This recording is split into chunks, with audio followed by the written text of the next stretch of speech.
OMG, Biden's mistakes could push shocked U.S. allies towards Donald Trump. For some Americans' allies, it's time to bet on the other guy. European diplomats and officials have described their shock at President Joe Biden's faltering, error-strewn public performances and reveal that they have already started reaching out to Donald Trump.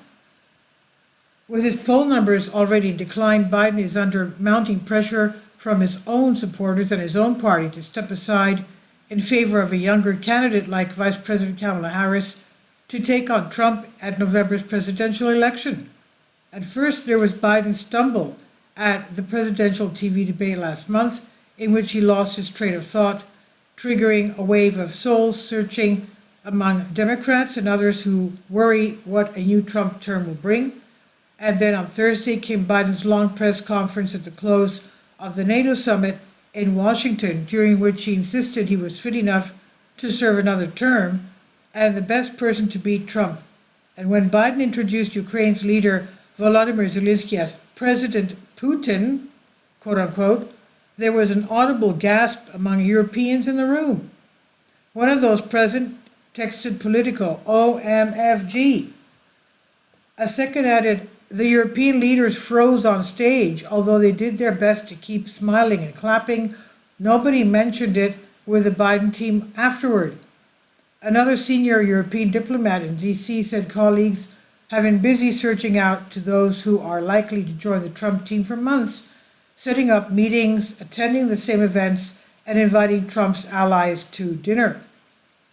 Asked if there's any pressure back home not to do this due to Trump's polarizing image, one diplomat said, no, we would be failing our duty if we were not trying to build connections with his people now.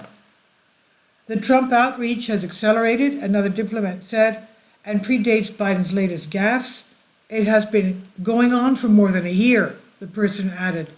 Key European officials have been addressing conservatives' think tanks in order to get the message on Ukraine across to the Trump-supporting audience, the person said.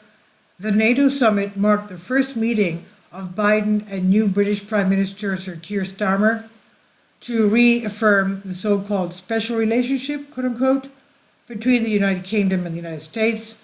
Even Brits were shocked and dismayed by the president's apparent frailty. It's insane, one British official said, giving a personal opinion. All their messages, at least to the election, will be drowned out with coverage about his health and abilities, and is becoming a laughingstock around the world. What will happen next, the official said. Could he order an armed forces strike without meaning to and land himself in international court pleading some kind of mental disorder?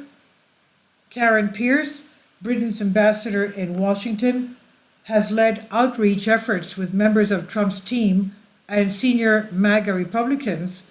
The embassy has been a conduit between both major UK political parties and figures they believe will take part in a potential second Trump administration.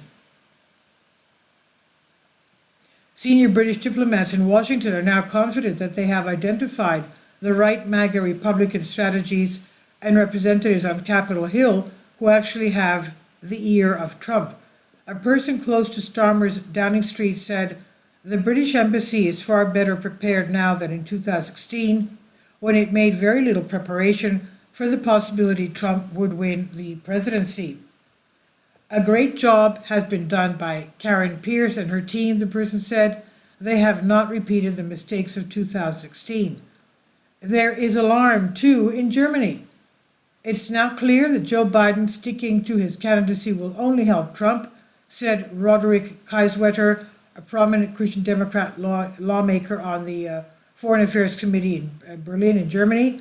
It can only be hoped that the Democrats will find a way for Joe Biden to withdraw while saving face, and that Kamala Harris, for example, will become the Democrats' front runner. And Kaiswetter said, I am concerned about the domestic political divide in the United States and the potential impact of Donald Trump's election victory on transatlantic security and democratic institutions in the United States. This first appeared on Politico. It's here on DNYUZ. Please leave your comments, and thank you for your support. Support my Patreon account. The daily posts are 5 videos daily, and they are totally different from what I have on my YouTube channel. Thank you so much for your support and that you find all my content so interesting. You'll find the Patreon account details in the description box below.